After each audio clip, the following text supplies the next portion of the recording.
Hello, everyone. What's going on? My name is Tim Petey, and welcome back to the TNT Podcast, episode 98. I'm pretty sure. Or is it 99? No, it's. And I think we were 97 last week, so it's probably 98. Sure. Probably 98. All right. We have definitely a short week this week. Yeah, it is 98. In fact, so short that we might actually get to a topic for the first time in millennia. Yeah, it's been what, like 30 episodes? It's been a hot minute. Been a hot minute. But before we get to the short bit of news that we have the full crew plus one this week, the normal plus one. On my right, It's Friedman, also known as Andrew, but mostly known as Friedman. and on my left, I won't mess it up this week. It's just Tyler. nice. There you go. And in the middle, across, back again. The amazing, always plus one AIDS. We can't. And we have some really, like I said, we really do not have a lot of news this week. And it's all out of Japan, actually. That's right, because I was the one who put it on here. It only took me 98 episodes, but this is finally a Japan-centric podcast. Welcome to the Weeb. I feel like everyone. wait. I feel like it was Japan-centric before, but now it's oops all Japan. Yes, well, that was the All goal. Japan. It was total domination. This was. Forget it. I was gonna make a World War II joke. Anyway, let's go. Let's go right into the news. So Square Enix is having kind of a shit week. So I think we talked about last time that they're delaying the Final Fantasy VII remake by like a month. And for some reason, I think this has to do with how the Square Enix website works, because it's one of the worst websites ever. They sent an email telling everyone, you need to confirm your pre-order or we're going to cancel it. Yikes. Because I think their way of handling people getting like upset about the delay, like if someone pre-ordered it and then they delayed it, it might be like a legal issue. So they need to make sure everyone acknowledges that they're changing the date.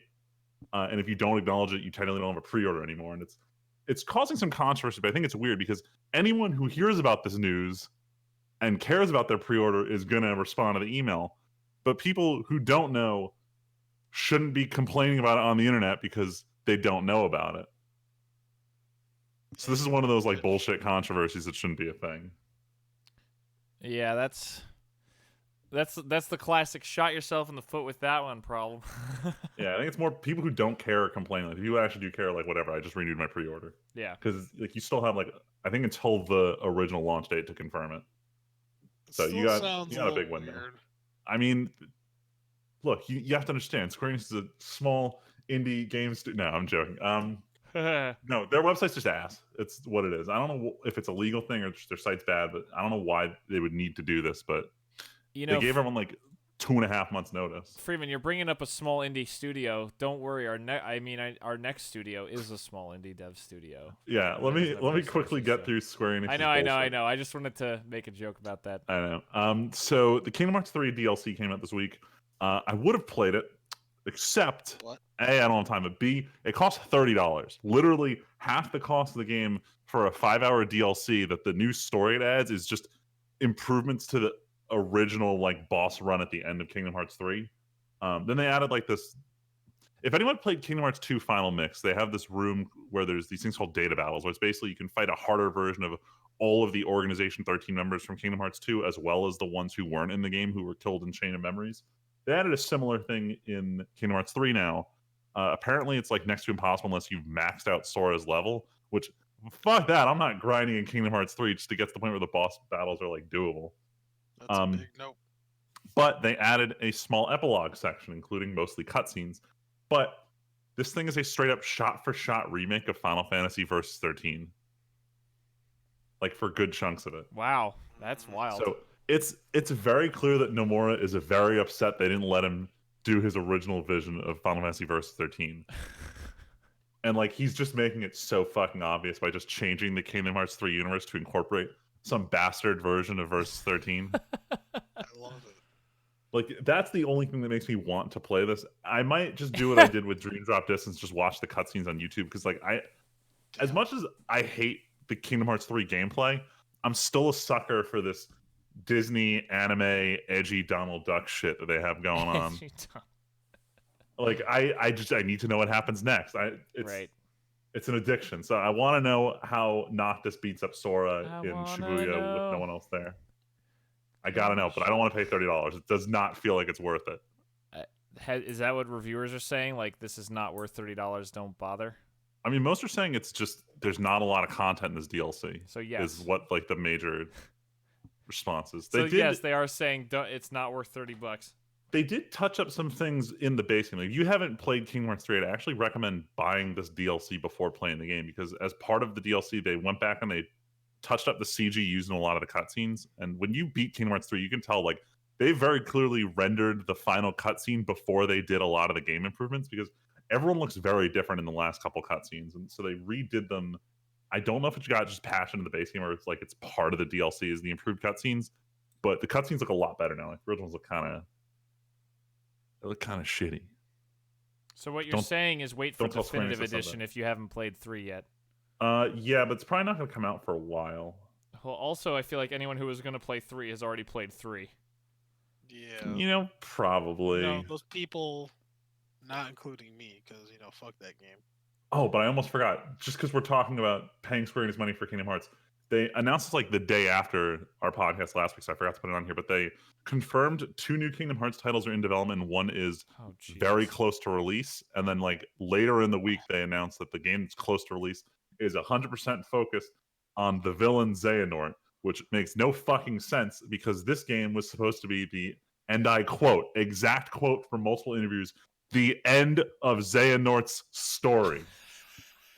So they wanted to like tell you like this is the end of his story, and the next Kingdom Hearts game, we're gonna tell you more about his story. Well, Freeman, the end of his story doesn't mean it means the end. It doesn't mean they can't go back in time like they often have and do a prequel or something. Yo, this is like calling Star Wars 9 the end of the Skywalker saga, and then like Episode 10 is announced and it's just like Luke's side stories between 6 and 7 or some bullshit. Like you can't market it like that if you're just gonna undo it the next chance you get. So they're just doing a Black Widow then with this. Possibly. Very Disney of them. I don't know. Talk about a movie I had forgotten exists. Right? Minor tangent. How would you guys have felt if the release order of Black Widow and Captain Marvel was swapped? I would have been fine if Black Widow happened where Captain Marvel did and Captain Marvel didn't happen. I actually think it still doesn't work because Marvel does play such a big role in Avengers in Endgame. But does she actually? Look, Aiden, I'm not saying it's a good role. I'm just saying she shows up and literally saves the day at one point and almost beats Thanos. Like, if a character you've never seen before came in and did that, you'd be kind of upset. It'd be like but it was like or something. I just think like it's coming late no matter didn't what. Set that up though. Like her intro story had literally no bearing on. Well, no, you at least know who she is. I guess, but it's like, did we need to know who she was? Like they could have covered all of the useful things in that same movie with Captain I think Marvel. that movie was already busy enough, and they really wanted to focus. I think you steal some of the thunder of the old heroes kind of passing the torch if you have a new hero literally show up and steal the spotlight for a part of it. I think it's more. That's what happened, though. Right, but you knew who Captain Marvel was, so it's not like, who is that? That's what I'm thinking about. It's just, oh, Captain Marvel's here. She's going to help the original Avengers, not, oh my god, who the fuck is that? That's a brand new person. I just think regardless, the Black Widow movie.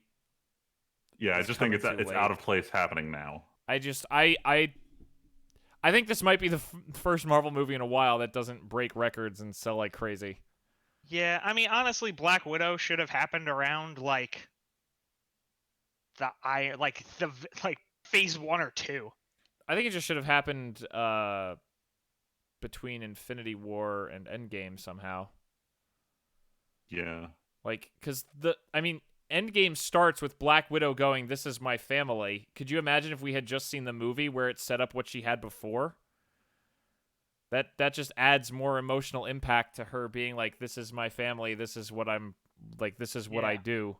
So I wonder if it's actually going to kill that feeling in the last 2 Avengers movie, because like going into that, you didn't think she like really had a family before this. Now this movie is going to show what her family was. So does it kill the meaning of her talking about her family in the last 2 Avengers movies? God, I Depends hope on not. how badly they fuck it up. As long as they don't Star Wars it, it should be fine. Depends on if she gets betrayed by this team by the end of the movie. Yeah. Depends if Adam Driver takes off his mask halfway through the movie Oh and my god. takes off his shirt as well. No, So, oh god, I was Can we getting go- hot in Ben here. Swallow Can we in go here. back to Japan and not Yeah, talk Yeah, about the pressing speaking of Marvel potential topics? fuck-ups, I'm going to complain about Game Freak. I just do it every week. So No. this one is brand new news today. I saw the news. I immediately made a very aggressive meme in our group chat and didn't give any context It to was very aggressive. Me and Tyler were both Tim- like, Tyler- what the fuck is he Like, talking what? about? What happened? Yeah, I'm just angry at Game Freak again. For so those for those who can imagine it, because it is a common meme, oh shit, we do have Westaboom news that I have to add. Fuck. That's too late. no, my ultimate conquest. Sorry. But so it's the meme of Shrek turning around and yelling at Donkey from the Onion from Shrek 1. And it's Freeman is Shrek, and he's turning around to yell at Game Freak. He's like, "Can you not fuck up Pokemon for 5 minutes?" Oh, God. But I made sure to get a version that had crazy laser eyes on Shrek to show exactly how furious I was this time. So, as everyone knows, with the whole Dexit controversy, my personal problem with it was that. So let's rewind a bit. On 3DS, when you have all the 3DS games, if you want to trade between generations, you use Pokemon Bank. You pay $5 a year for a megabyte of cloud storage, essentially. And it's used to transfer Pokemon throughout. And if at any point you want to cancel your subscription, that's fine. You can pull your Pokemon out into the most recent game because that game lets you do that. With Pokemon Home, the new mobile app, and Switch app, which is making this super confusing because both are the same thing, but both have different feature sets that neither of the two share. Anyway, so Pokemon Home is going to replace Bank as your storage option. And they do have a free version that lets you store 30 Pokemon and restores online trading functionality, a feature that's been in every game since Diamond and Pearl that they removed to put it into the app that they're now charging you to justify this app's features. Anyway, so you can transfer your Pokemon from Bank to Home if you're paying for premium. If not, they don't let you. Fuck you. You don't get to move your collection forward. Hand over the money. So assuming you do pay the money to Game Freak to now move from 30 Pokemon to 6,000 Pokemon, you're now able to transfer in from 3DS.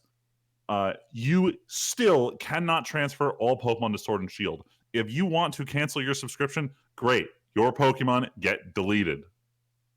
This is still a thing. Even though they've patched in 200 more Pokemon, we're still missing 250. I will never get those back unless I fork over money to Game Freak, which they are charging you $3 a month or $16 for the year. That's right. They've more than tripled the price. And their justification is, look at all the trading features we added to the mobile app. The same trading features that were free in the 3DS games that cost $35, they removed from the $60 full console experience game to move onto their mobile app. And they want me to pay 3 times as much. That's almost as expensive as the online service for Nintendo. Yeah, Switch online for a year is $20, and Pokemon Bank or Pokemon Home Access is $16 a year. Yeah, something. That's right. fucking wild. They are just fucking milking people. And here's the thing. Nintendo, what the fuck is So this? you know how there's always people who jump to Nintendo's defense? Nintendo handed them the fucking golden apple to just eat. I forget, this euphemism is going terribly. Anyway, so they announced that for the first month of Pokemon Home, I think the first month of premium. Oh no, if you buy premium, you get a month of Pokemon Bank for free. So anyone who has DS games who didn't have Bank can now transfer their Pokemon forward for that first month. And everyone's like, "Oh, look how generous Nintendo's being about this." And you know better. And like that song was like, well, I understand what everyone's mad about. I'm just going to transfer all my Pokemon in one go, and I'll only need to pay for 1 month of home access. And it's just like you're not getting the point. Like, you're jumping through hoops to tell me why it's okay, and ignoring how the product is actually being pitched to us. Jeez. Like, we're now up to, in order for me to trade online with someone using the Pokemon I've been collecting for the last whatever number of years, I have to pay $60 for the game. I have to pay $30 for the DLC. I have to pay $20 for Switch Online. I have to pay $16 for Pokemon Home. I have to pay $5 for Pokemon Bank. It's now, I think it's $105 for me to trade a Bulbasaur with someone right now. Yeah.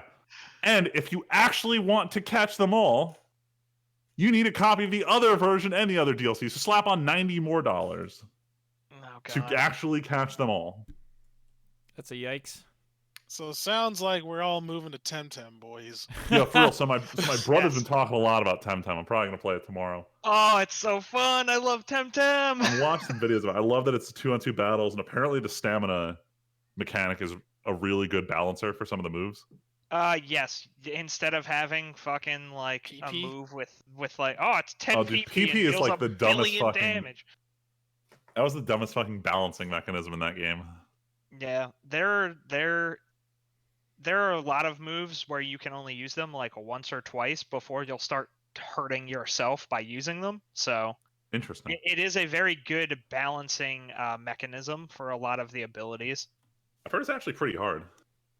It is very difficult. Very difficult, actually. I have not successfully made it through a route without having to go back and heal. What I like is that apparently your first encounter with your rival, you're just straight up supposed to lose. Yes. I like that they've chosen that stance. Like, you suck. This kid, he's gonna kick your ass. Like, I'm like, finally. That's how Finally. I want it to be. Gary is here to kick my ass and smell you later. I actually haven't beaten him yet. I haven't beaten my rival yet. That's good. Like, I like when a boss shows up consistent. You're like, oh fuck, it's another challenge. Like, I'm trying to remember the last game I played where you had this repeating boss who every time you fight him, they're actually hard. Is this too too was it easy Summer for you? Seymour from Final Fantasy X. Pursuer. Oh yeah, no, yeah. Seymour's a perfect example. Every time I fight him, I dread it 'cause he's always an asshole. Or even So- like, Did we ever find out if Temtem is made by people who just got tired of Pokemon shit?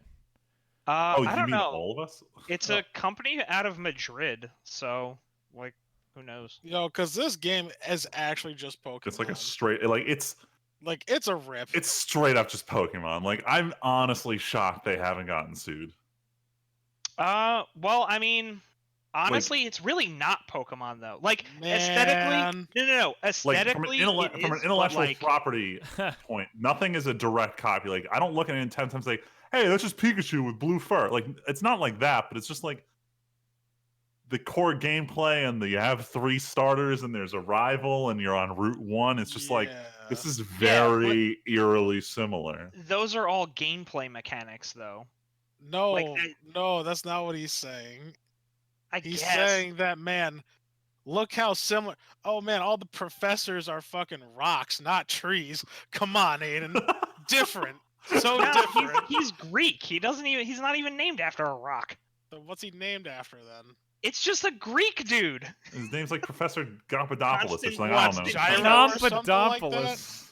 It's Konstantinos. There you go. It means steadfast in Greek. So it's gonna be that kind of shit. I'm just saying, 3 starters, you got your world map, and let me guess, you got to go through all the gyms. They're dojos, but all right. See, get the fuck out of here! No. Look, you need to fight all 8 dojos while you fill up your Tempedia. There's only 4 dojos. Your Timpedia. I mean, yes, I see why everybody is saying that, because on the surface level, it's like, oh, this is just fucking Pokemon. But mechanically speaking, like it's like it feels the actual so much battle better mechanics to play. are very Like, different. the battle mechanics are very different. Like, the way that the entire game plays is just like mechanically it's different. Yeah, but like, you wouldn't get. Is it an isometric top-down fucking like? Yeah, but what are they gonna sue them over? Like, oh, there's a rival in this game. Yeah, every game has a fucking rival or bad guy that you're trying to fucking overcome. Because we're surprised. At least I'm surprised because Nintendo has done more for less. They have like short of ordered drone strikes on fucking houses for less. Yeah, well, Like, some guy announces like a fan Mario project, bam, satellites from space are crashing down on this dude's house. Yeah. Game's not even released. It's just like vague footage on YouTube, and they're already sending cease and desists. That said, I don't think they have the actual legal ground to shut down Temtem. It's just, it feels like they should. That No, No, they I'm not. should. I'm not saying they should. It feels like they should have enough evidence to be able to. I just That's all- I yeah, don't that's know all what they we're would. saying. I don't know what you would sue them over though. So- Like they didn't steal any designs. Like yeah, I don't. I think the problem is you couldn't put it in front of a jury and have the jury go, "These look like they are the same thing." If they think they can do that, then they sue them.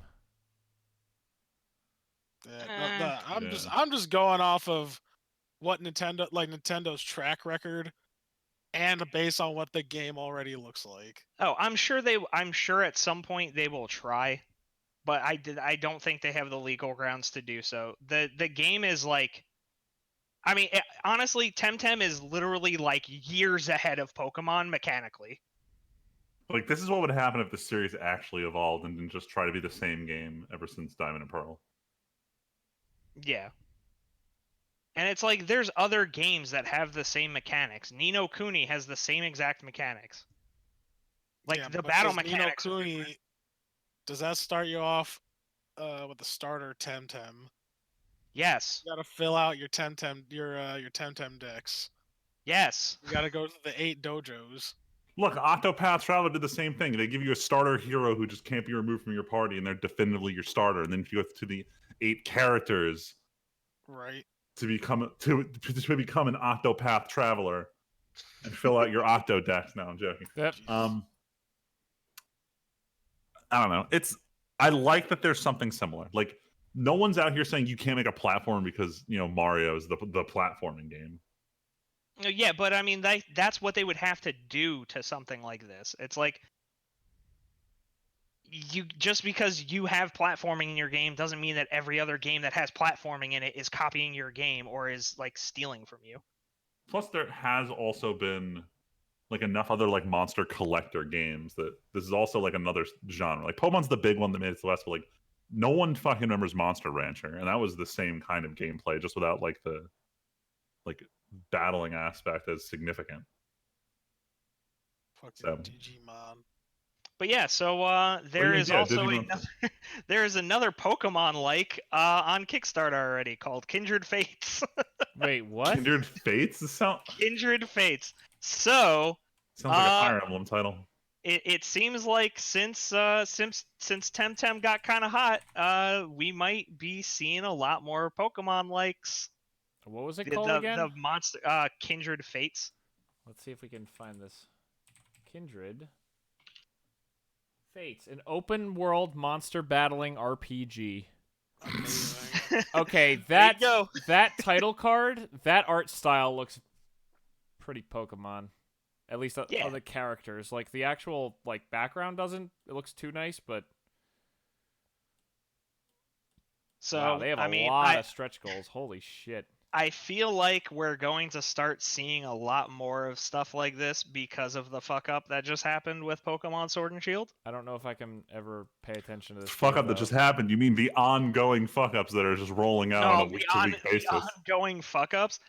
And I mean, like, I think this is actually gonna. Hopefully, I really hope Nintendo pulls their head out of their ass and is like, instead of trying to sue all of these other companies for making like similar styled games, that they're like, oh hey, maybe we should just improve Pokemon.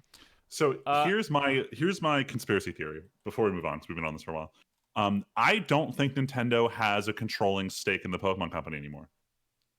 I think they sold too much of their stock, and now either Creatures Inc., who doesn't want to do more work, or whichever sub company that actually runs the media of it is actually the controlling party, and Nintendo isn't dictating the release schedule for the games anymore. Like, because this clearly isn't up to Nintendo standard. Like, yes, Nintendo wanted a game to release during the holidays, but like, who at Nintendo is like, yeah, we charge $20 for online for our entire platform, and they're like, yes, that's fine. Go and charge that entire amount for one of our flagship titles. There's nothing wrong with this pricing model. No, I don't trust them. You think Nintendo would do this? I feel like Nintendo would do some shit like this. Doug Bowser is Well, Doug Bowser probably has no say in it. He only does the American I'll say shit. Doug Bowser is only like the face. Man, if I could ask Reggie what he thinks right Holy shit, this game has He's the too creatures busy die? playing- now, Animal Crossing for his 3DS, Yeah. dude, he's got to make a very serious choice on the day that Doom and Animal Crossing come out. Holy Like, shit. we obviously know he's going to play Animal Crossing, but still. This Kindred game, the creatures die. They don't faint. They just So it's more straight like up dead. it's more like Fire Emblem then. Oh, fantastic! I'd be okay with that. They also have branching evolutions. I saw, which is much more similar to Ni no Digimon. Kuni, Digimon, You stuff like said that. Digimon. Well, yes, also that. Yes. But That I'm other I'm Pokemon actively ripoff. playing Ni no Kuni right now, so that's the one that came to my Hayden, mind. how many freaking games are you playing at once? I'm playing Ni no Kuni 2. Wait, Dark you're playing 1 and 2 at the same time and not I've in already a row? I've already beaten one. Oh, you finished beating 1. Yeah, Must be I'm nice Gotcha. to have just time. doing a rerun of 1 with like different stuff now. So you Because are Ni no playing Kuni 1 is- again. Yeah, no, I am playing it right now, but Oh I've my- already beaten it to justify me also playing 2 at the same time. Okay. All right. So it's just those 2 games. That's it. Oh no! I'm playing Dark. I mean, I thought we would talk about Yeah, this we'll talk later. about that like, later. Oh no, that's if you, fair. all right. No, just give us a I quick just- number. it was just- How many games are yeah. you playing concurrently? Oh God, like 10. Jesus. Must be nice to have that much time. I don't. Yeah, I don't 10. have that much I feel time. like 8 of those are like played once or twice in every other week. Yeah, I mean, Monster Hunter, fucking Rocket League, Witcher 3. You're blah, blah, mostly blah, blah, playing. You're mostly just playing Carl on Duty, and we're playing Dark Souls. Yeah, I'm mostly working on my gold weapon skins in Call of Duty right Jesus. now. Anyway. All right, that'll be the. We'll get to all this more at the end when we talk about what we watched and played. But there is one thing that I wanted to address a little bit. So, fucking earlier this week or last week, I don't even. No, it was last week because I talked about it on my live stream this past Saturday a little bit. Oh, I thought you were about to talk about something very serious for a split second. No, well, it's seriously depressing is the better way to put it. So there was a rumor that came out that EA is planning to remake the KOTOR game or games, like KOTOR 1 or both. And the description that the article I saw had said they are considering taking both games and remaking them, and not just a straight, like, this kind of plays into our topic later, but not just a straight, like, you know, HD or minor tweaks and stuff like that. They apparently, quote, want to redo elements of the story to fit the new canon. God. I don't understand. This sounds amazing. Uh, No, I'm joking. I- Don't but- kill me. but KOTOR 3 Don't though. kill me. Look, no, KOTOR 3 died a long time ago when they did The Old Republic. No, I don't care.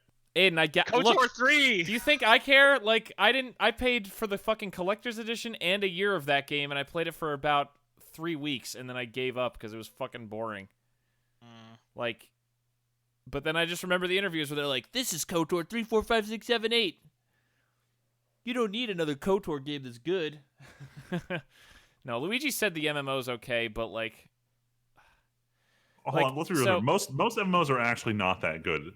Like, I'm convinced Damn. people who play MMOs today are people who grew up playing WoW. Like, I don't hear about new MMO players that frequently. oh no, for sure. No, I like, but Luigi said like the Old Republic isn't that bad. But like I've been live streaming KOTOR 2, and that game is still really good. And I'm just like, what are they gonna fucking do to make this new lore friendly? Like the whole idea. So back when the Old Republic came out was also when EA was doing, or when Disney was getting Star Wars, and they were like, "Yo, new canon, all the old stuff's gone." But then in the like footnotes of that was, "Hey, if we don't directly contradict anything, it's fine to still think that happened," you know. But now it's like, oh man, those KOTOR games are still really popular. How can we bring them forward and make new money off of them, but but also make them now canon so that we can make new sequels or DLC later?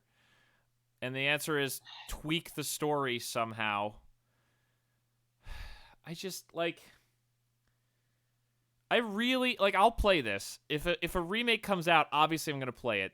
Both of these games together are in my top 5 of all time, but, like, each of them separately. As a collective, they're my second favorite game of all time, only behind Oblivion. Like, these games are fantastic, and it's just so fucking heartbreaking to think that, like, what if BioWare remakes this? The same BioWare that wrote the story for Andromeda.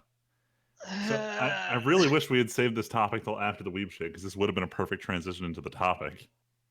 I mean, it's not really, though, because it's its own thing. I mean, I understand what you mean. I understand, but, like, I don't know. I wanted to talk about it just because it's active news. Like, we could talk about it more later, but... Look, the Weeb shit doesn't need to be the end of the news. We can always do news after the Weeb shit's over. Freeman, that's never how this... Literally never how we this can podcast... change things up. That is literally never... There's been no Magic and no Overwatch for, like, 3 weeks now. Actually, this is unknown territory. No, we're not talking about Magic. But it's not worth talking about. But unsanctioned stuff today. No, it's not worth talking about. I refuse.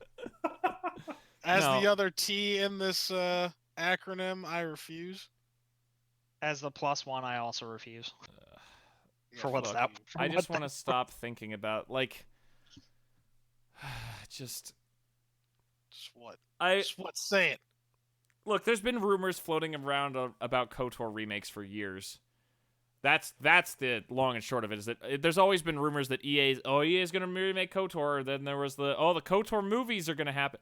I could see these games. KOTOR movies. So remember there was like that whole rumor when like the guys who ruined Game of Thrones went to go do Star Wars, and everyone's like, ooh, the rumors that they're doing their own trilogy, or they're doing like the KOTOR trilogy, or like Rian Johnson's coming back to do a KOTOR trilogy or some shit like that. I'm sure a lot of that got shelved, but I wonder if these rumors are tied to that because, well, why make a video game tie-in for a movie when you could instead make a movie in a time period that already has some of the best Star Wars games ever, and you just have to tweak those games to fit with those movies and re-release them because they'd sell easily. God, that sounds way too reasonable when I say it out loud. I don't know.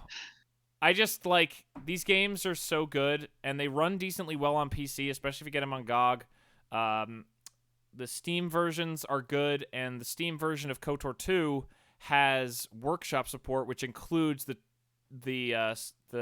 restored content mod, which is the most important mod that ever existed, arguably for any game ever. But it's the mod that makes the game even like a 9 out of 10 instead of an 8 out of 10, and that's integrated on workshop. That's how I'm using it for once. So it's like, does this even need to exist?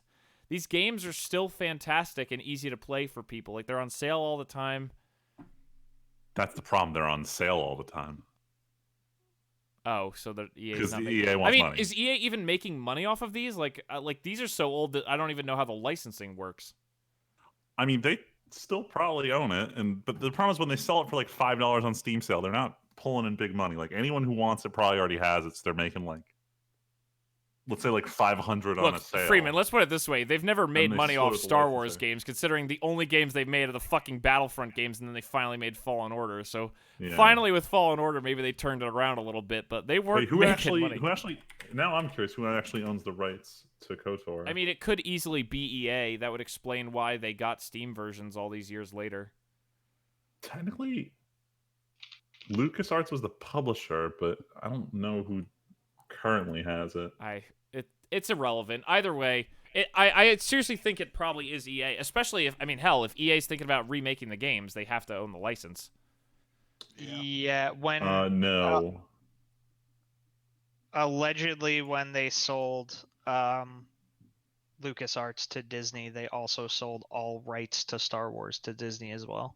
Yeah, so that makes sense. LucasArts was the original publisher, they probably can transfer like publishing rights. That's what I mean. They probably gave it over. Ugh. I don't know. I don't know. I don't think this. I didn't know Jeremy Soule was the composer for KOTOR. Interesting. Who? He did the entire Guild Wars 2 soundtrack. Oh, cool. But at least he still gets work. He's done a lot more than KOTOR's just music that, is but- fantastic, so. Yeah, no, he's a good composer. I don't know. I don't think this matters for really anybody else. I forget, Aiden, do you... I keep forgetting. What? You did play KOTOR. Yes, I've played both of them. Holy shit, he's done a lot of soundtracks. God, I was including scared that I was most of going the Elder Scrolls senile. games. Oh, wow, really? Playing Jesus. no Yeah. KOTOR. Did he do Oblivion? Yes, he did. So he did my top 3 games of all time. The He's- same composer. Is he all of them? Wow, that's hilarious. I think he's just 3 and later. What an RPG god for music. I don't know, Aiden. What do you think? As someone else, the only other person here who's played KOTOR, unfortunately. I mean, I don't really care. Like, cause I've gotten every enjoyment out of KOTOR that I could probably get, and all the mods that are available for it. And like, if it's coming out of EA, like, it's gonna be a fucking 6 out of 10. They'll patch it for 2 years, and then it'll be an 8 out of 10. Oh, But by that stop. point, nobody will be interested in it. Hey, man, I'm just saying, this is how it goes. Like you So- say, that's just the way it is. It's just like I mean, it would be cool if they do it, but it's like I don't really know if I'd be that invested in it. It's Do you think you'd buy it? as like a game. I'd probably wait for a sale. Yeah. Well, it's like, I mean, how different are you gonna make this game? That's Really? what you'd want to hear. That's if an official announcement comes, that's what you got to tell us. Like, if the magnitude of changes is from like what we saw with Resident Evil 2, or like what we're looking forward to for Final Fantasy, then Oof. okay, but like I don't think they're gonna make that kind of leap. We'll have So to find I'd out. I'd have to see more before I can really make a decision. That's but fair. honestly, I mean, it is just a um, rumor. People were asking about it in my chat and everything, and comments and stuff. So I figured I'd address it a little more long form without playing KOTOR 2 in the background. Yeah. Right now, my interest is at a solid 4 out of 10. That's fair. All right, Freeman. Now we can leave the Westaboo. And go back to my Weeb shit. It's All an right, expensive plane ticket. Yeah, for real though. We keep flying around the world for this news. Although I wish I was flying in Japan. Is For it- Is it Sorry, more go or ahead. less expensive to fly from like anywhere, like Europe to Japan or here? I don't know what's more. Hold I on. don't know.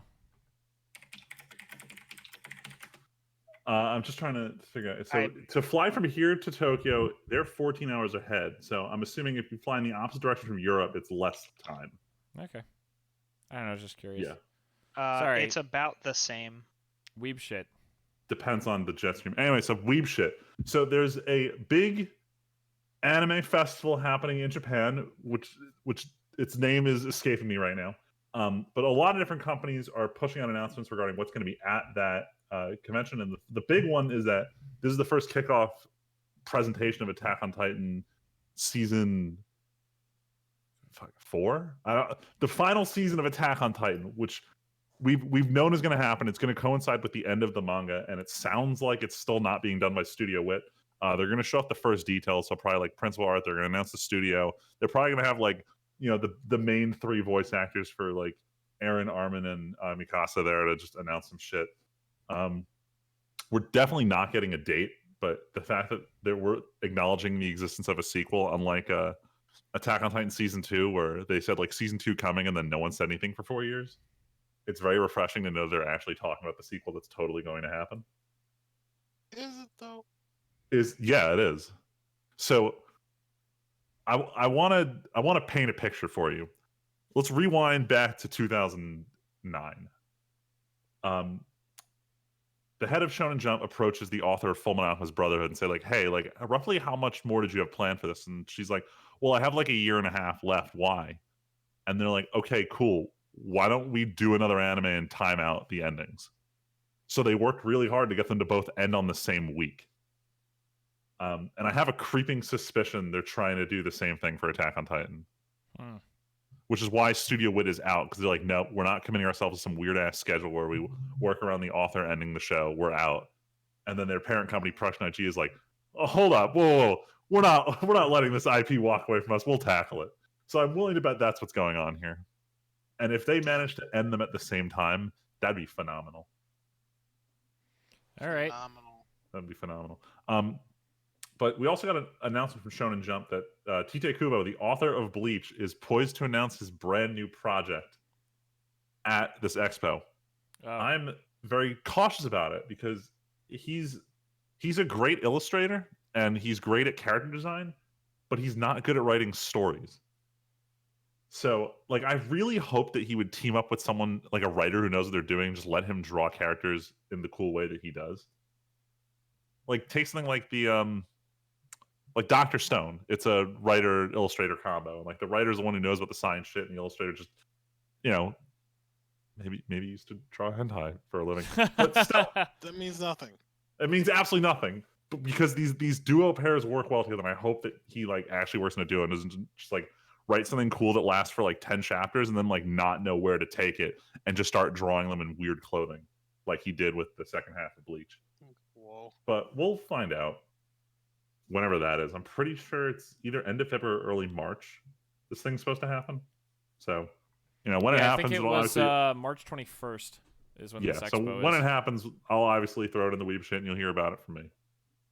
But on to God, I fluctuate between good news and bad news too much. I need to like consolidate this. So the bad news is, I think it was like 2 days ago, the show Love Live, which for anyone who understands what idol shows are in anime, Love Live was like the show that kicked off the idol anime adaptation era.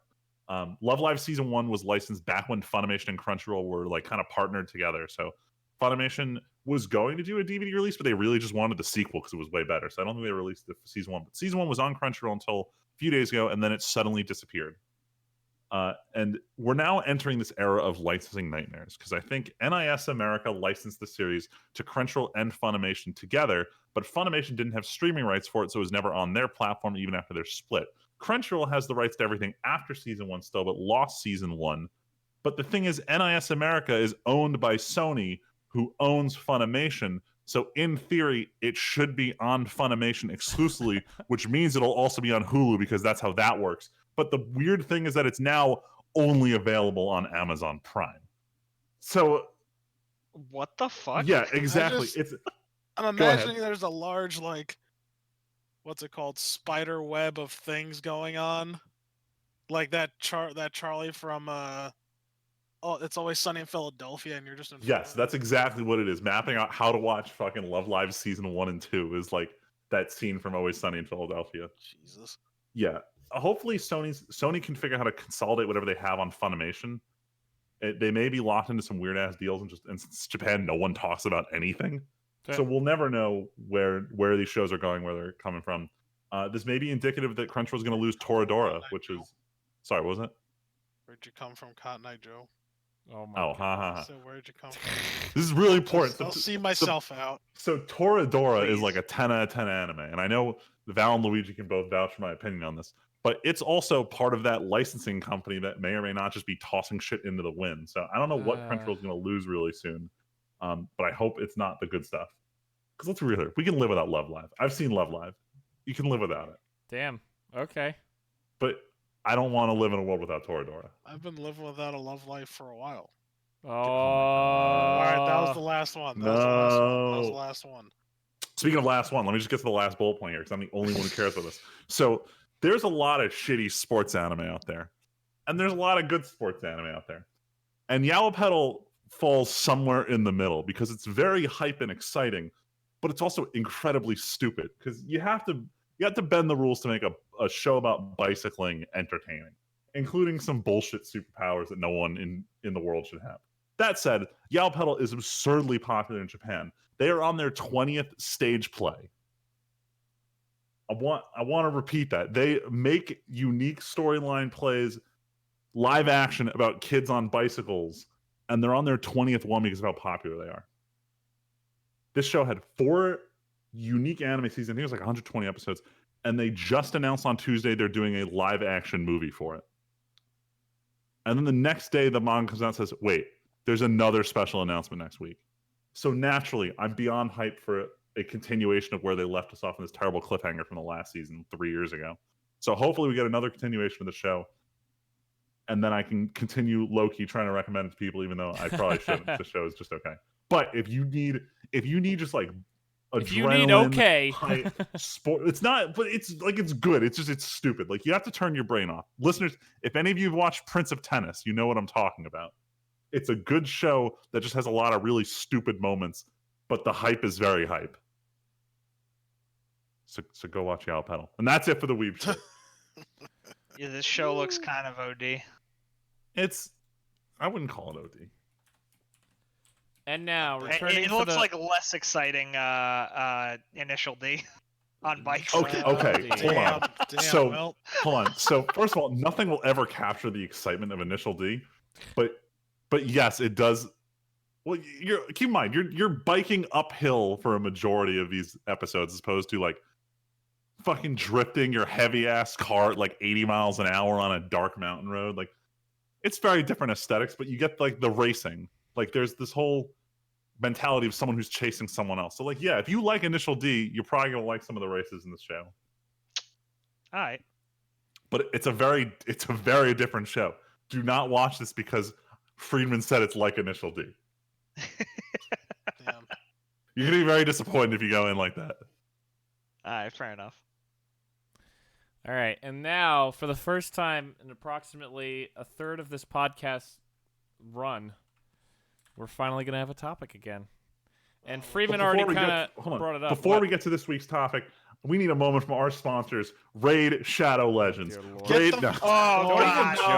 Don't even joke. Sorry, we haven't had a sponsor spot in that break between the topic and everything before in a while. Yeah, we don't need to even mention the name of like the shittiest game. So yeah, come on. We all know that our real sponsor is Raycon. They fit in your ears. No, it's NordVPN, you idiot.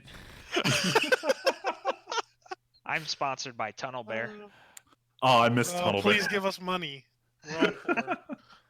You make Bear sad. Don't uninstall VPN. Oh my god.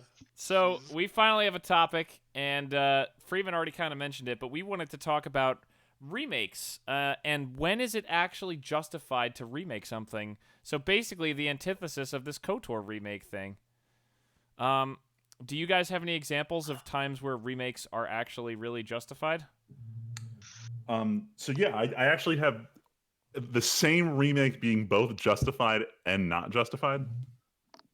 So Pokemon Red and Blue is a great game, but it had its glaring flaws because of the console it was released on.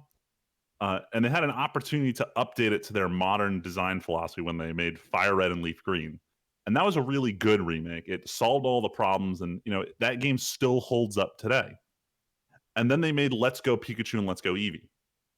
And they're like, except for like the engine and the graphics, like the core gameplay is like pretty similar and almost didn't warrant an update. And that was what inspired me to write this topic down like a year ago, was that it was the same game and it was remade to like just basically update it to the modern era of their design. And one was very good, and one was completely unnecessary. If you get what I'm saying. Yep. We all knew that it was going to be necessary. But wait, that's not, just for context, because that's not technically the first like remake of Red versus Blue. I thought it was like Red versus Blue. You're actually no. You're technically right. So Red and Green came out in Japan, and it was kind of buggy. So they re-released it a year later as Red and Blue. And that was the version that was like the international version. Right. And then Yellow also came out as like a special edition to commemorate the anime success. So I don't know if you want to count those as remakes, because they all came out like within 1 year of each other. If anything, it was like an enhanced port. Oh, I was talking about Fire Red, Leaf Green. Were they not? I don't know. I never actually played the Fire Red, Leaf Green. Did I not bring that up a minute ago? Yeah, he just brought up Fire Red and Leaf Green. Yeah, Tyler, jeez. I had a stroke. Damn it. Oh, Tyler's Oh my stroking God. out. Stop doing that. I know. My bad. Anyway, yes. So as I was saying, Fire Red and Leaf Green, yes, they are good remakes. They're a perfect example of fixing necessary issues. Where if you look at like Fire Red Leaf Green to Let's Go Pikachu Eevee, there weren't a lot of mechanical fixes.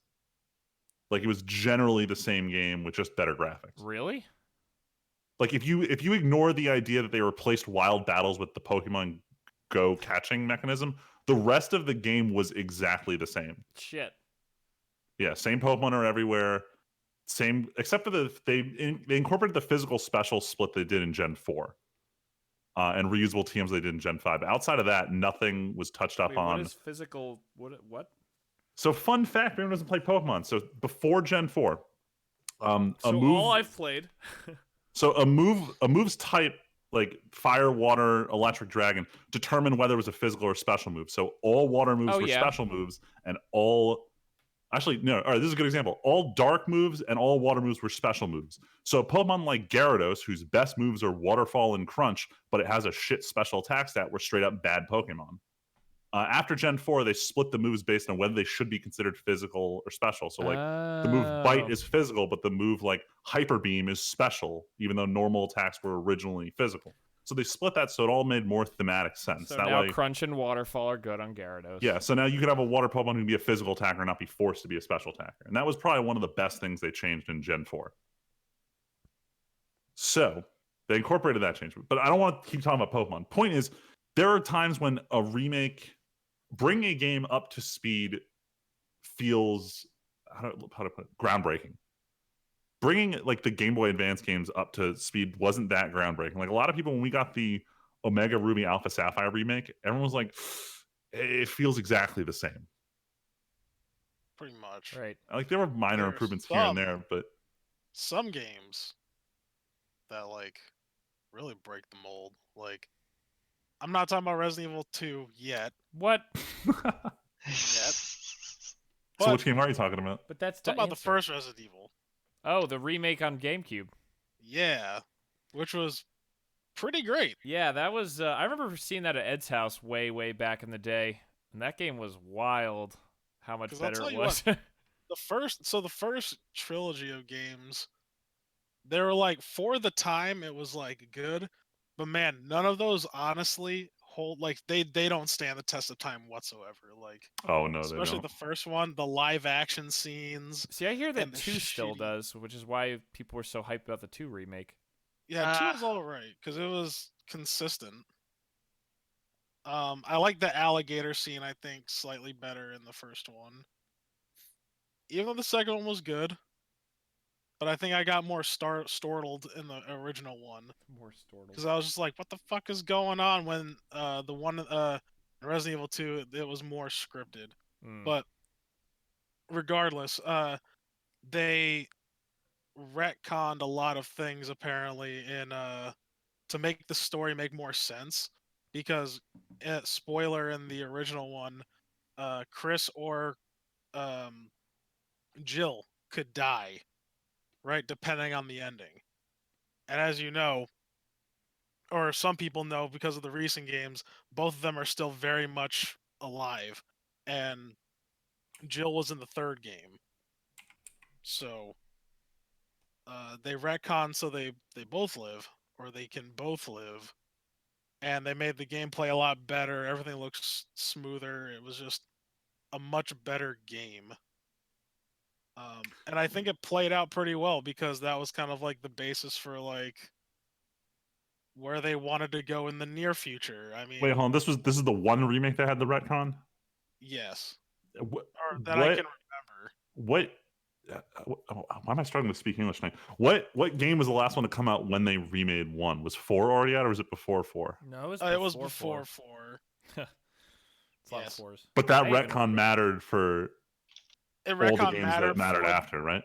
for literally everything else because it's like it was literally just like Metal Gear Solid, the end of Metal Gear Solid 1, because Otacon could die or Meryl could die, and I Oh think they yeah, retconned that ending so both of them could live. It was basically the same thing. yeah. Because you can because in Resident Evil you can either play as Jill or you can play as Chris.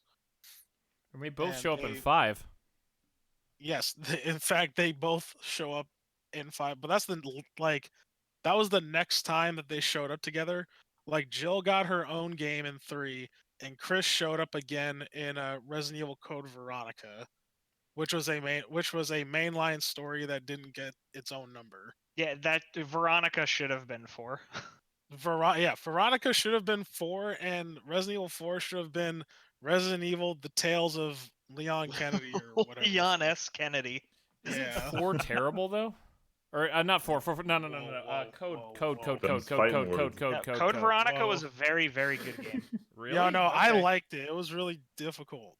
Because I've heard opinions that like Code Veronica is poor.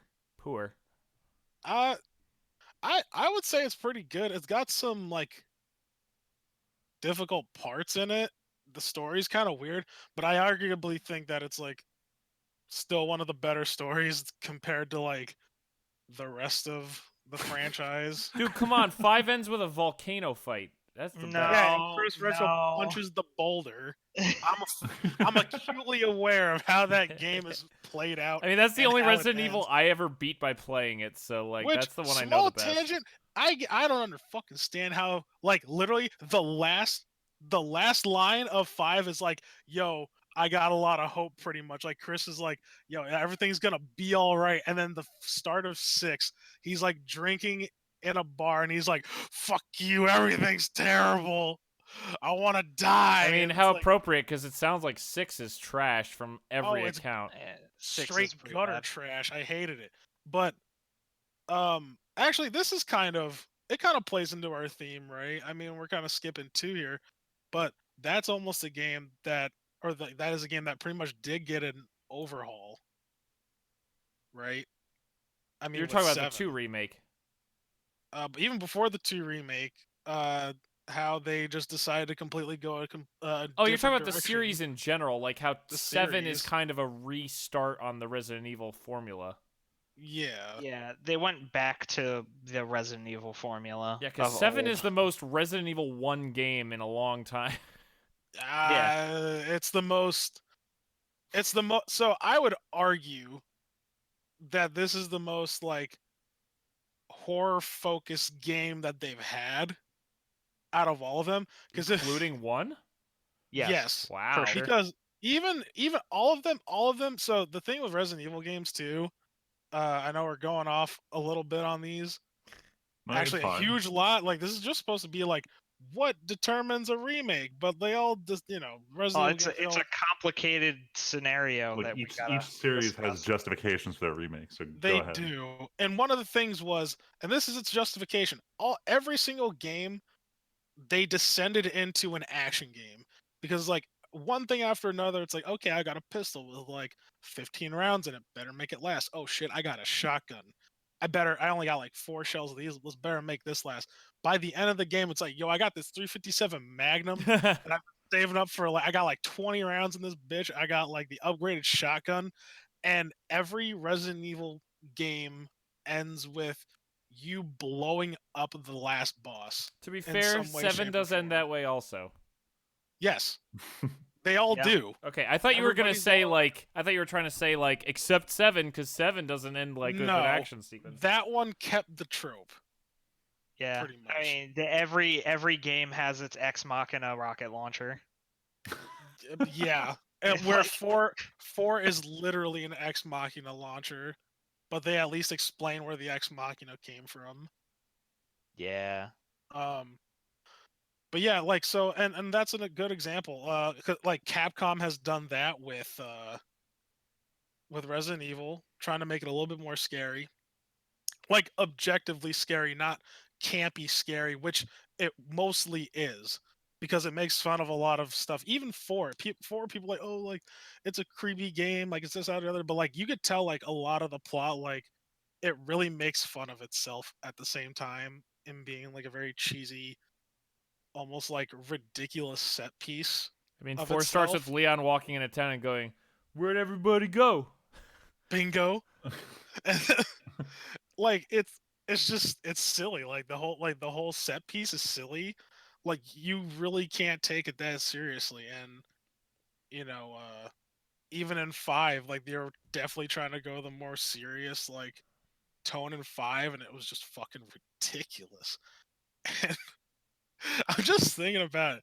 It's just so stupid. Like you fight like these Aboriginal type people, and like you could tell, like it just got so far from like what it originally was, and I think 7 was like a good chance for them to refocus themselves on like, hey, let's be like an actual survival horror franchise, Mm-hmm. and that even reflected it in their Resident Evil 2 remake. Um, Yeah.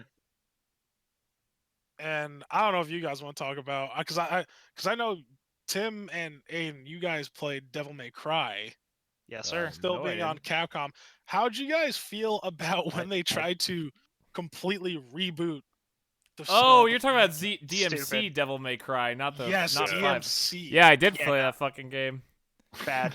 I mean, it was clearly not. So you could tell, like in 4, like, oh, people were feeling 4, but they weren't feeling Nero necessarily. I think. I've never played a Devil May Cry outside of the DMC remake, so I have a weird, Yeah. weird perspective on it. Because I played 4. I played 4, and I played like some of the other ones. But I think the that's what reason it for the seemed to remake be. though was a lot more of we want to appeal to like fresh, like 5. I mean, if you think back, 5 was not a number that many game series had really hit outside of Final Fantasy. When True, back and when those 4 weren't. was out, and they were like, Yeah. I think there was a few years of quiet on that front. It's like, why don't we try another shot where we actually go with a different studio and let them take their own spin on it. I don't think that remake is quite as much of a response to how people didn't like 4 in certain ways, because I mean 5 is such a success and it directly plays off 4. Now, does a reboot count as a remake? Debatable. Oh yeah, see, we're getting into because Because that's like they haven't remade any of the Devil May Cry games. They only did the they reboot just with did the reboot DMC. game. Yeah. Well, I would say that kind of goes in there, right? Because they're trying to revitalize, right, like something that was once popular, trying to get some more money off it. I think it qualifies more as a reboot though, because it is a wholly different take on the character. Was it not technically a sequel? Oh no, Like, No, DMC it's Devil May it's Cry completely is unconnected from the main series, right? Yeah, It's a it's- completely it's different yeah, world. it's a with yeah, completely reboot. Gotcha. different Totally characters, different. or It's not the same. it's the same character names, but they are totally different.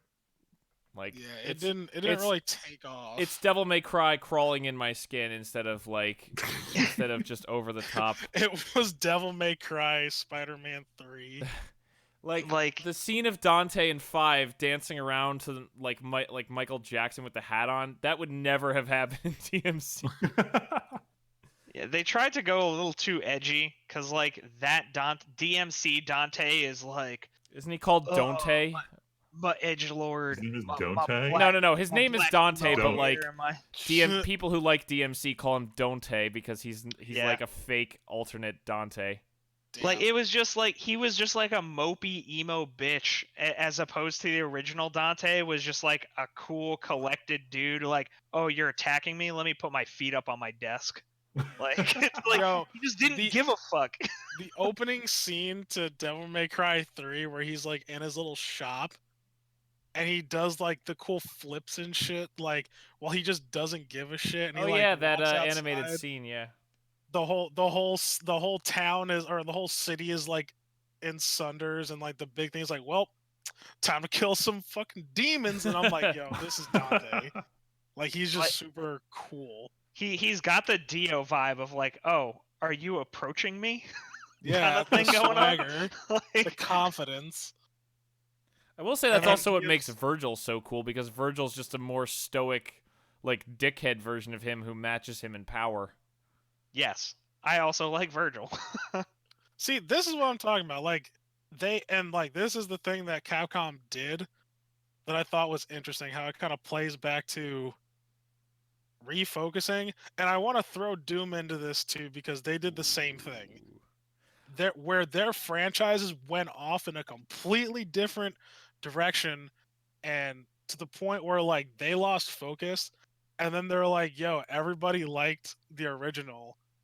What can we do to take that original thing and just make it better? See, but I actually do think Doom is a reboot, not a remake. No, it's a yeah, I know. I'm getting to like a reboot. Oh, okay. I thought you were sense, I okay. guess. I guess I'm throwing it all into like one kind of bag. No, I understand. Because it is hard to differentiate at times. I think this is a pretty clear-cut case, but there are definitely times where it's like, is this a remake or a reboot? I think it's just. Yeah. I think the differentiator is it built on the same base and like 10% different, or is it like built off the same base but crazy different? Like, because you could say that the idea behind Doom 2016 and the original Doom are the same thing. You run around fast and you kill demons.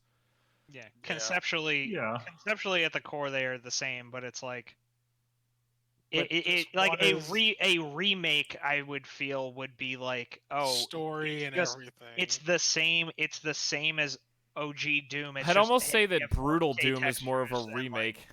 Yo, Brutal Doom is amazing. I'm surprised we haven't talked about that. That's like a sleeper. I mean, it's Like, sort no of a one- sleeper, but at the same time, on ModDB, that is consistently top of the Well, year that's charts. the thing. Oh, well, it's that thing where it's like if you know, you know.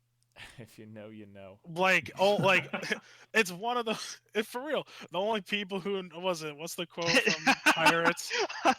the island that can only be found by those who already know where it is. Yes, like 100%. Like you can ask any rando and they're gonna be like, "What the fuck you talking about? Brutal Doom? Sounds lame." And then but then you show them and you're like, "Oh my god!" Like Brutal Doom is fantastic. it's pretty incredible. But that's something else. I don't know. Like, did these justify remakes or reboots like these games, like Resident Evil 2 or anything like that? Yes. You guys think you 100%. could have honestly lived without them? I honestly, Resident Evil 2, I think, is it is the gold standard for remakes now. Yeah, Like it's just Going they forward, did it's going to be, yeah. they because it wasn't just, okay, we're improving the textures, we're improving the animations, we're improving the models. It's like, if we made Resident Evil 2 today, this is what the game would have been. Like, Right, that's I what the game agree. feels like. Like, it has all the same story beats. Like most of the world design is similar. Like, it has all of those like nostalgia pieces in it too if you played the originals. But even if you didn't play the original, it's like a fresh, fun game to play. I actually kind of disagree. I think Resident Evil 2, from what I've heard and seen, which is admittedly isn't a ton, but to me it seems more like a project that could only exist as something that built off of what was a good base. I feel like there's like, as good as Resident Evil 2 is, I feel like it's better than it should be because of how much it did do to do this smart reimagining. It's another thing that, like, as good as Doom 2016 is in a similar way, it is building off of what the idea was and doing it intelligently. I almost wonder if you came out with Resident Evil 2 today and it hadn't been a game that built off of, like, would something like Mr. X have existed, or like certain aspects of that game, would they still be the same? Would there still be an A and B story? I see what you're going for. I should have explained myself a little bit better. But all right, so I understand 100% what you're saying, and I agree with you to that point, where if today they started from nothing and just made Resident Evil 2, it would not be what we got with the remake, for sure. Right. Because the industry has just changed so much, and like the things that are happening currently, like there would be microtransactions and fucking all this other shit in it, season pass, blah blah. I will say blah. we didn't cover it, but it announced like today that Doom will have no microtransactions. This new one, also Eternal. That should never be a fucking talk. Oh, I agree, but I'm just saying, like, because you literally said the word microtransaction, I didn't mean to derail, but yeah, like, we're at the point where it's almost expected with every game. It's but disgusting. back to my point, like, the Resident Evil 2 remake was them going back and saying like, hey, like this was a good game. If we had today's technology with these concepts, what would we do with them? Right. Like not that, oh, what if we made this game again today without any reference to the past, or our concepts that we had, or our level or our design philosophy, or whatever. But like, what can we do with this to bring it into the 21st century? Like, I mean, I know that doesn't really work because we're like 2 decades in now, and a lot of these games aren't even 20 years old. But like, it's like if you could, with today's technology, go back and pull those things into the future, what kind of crazy shit can we come up with? Like, how would we make this better? Right. So that's what I was going for, not like that, hey, let's remake this from scratch kind of No, thing. I understand. Yeah, no, I agree that this is the pinnacle of what taking ideas and themes and gameplay and taking the best that we have from the past 20 years ish and just making it great. And just, honestly, I think it shines a spotlight on how fantastic some of these concepts have aged, though. Because like fundamentally, they really didn't change a lot about Resident Evil 2, aside from like, oh, it's a third-person perspective now, and you don't just get to aim in like 8 different directions or whatever. Right. Yeah, no more tank controls.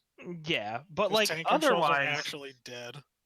like the layout of like the game design is pretty similar, and it's like the fact that that design is still good today, I think speaks volumes about what the game was then. Right. So yeah. one of the points I wanted to allude to that you kind of touched on was that kind of the necessity for a remake. So a lot of whether a remake is good or not comes down to whether the original still holds up today. Do you guys agree with that statement or no? Yeah, I do. I would 100%, especially if it keeps getting referenced as like as a piece of like it's not even just referenced as like, oh, that was a good game, but like you bring up specific points about the game that, or just piece of media that is just great. And then so at this point, I feel like it's almost a challenge to the developer if they want to tackle a remake or even a reboot to be like, yo, how can we make this better? Clearly there's still like the fan base is still here for it. I think I agree, but I wish I didn't.